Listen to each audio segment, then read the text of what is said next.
क्योंकि अब गधों की मस्तियों के दिन हैं तो वो मस्ती कर रहे हैं।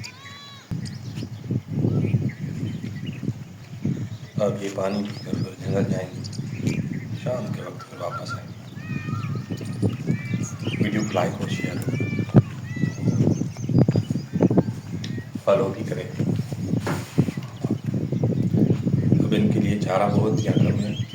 अब जल्दी ही बारिशों की मौसम है तो आएंगी तो उनके लिए चारा जो है बहुत मकदार में हो जाएगा।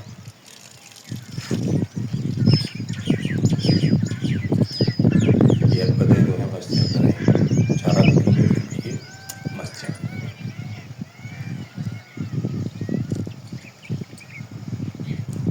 गधा जो रेस्ट ले रहा है।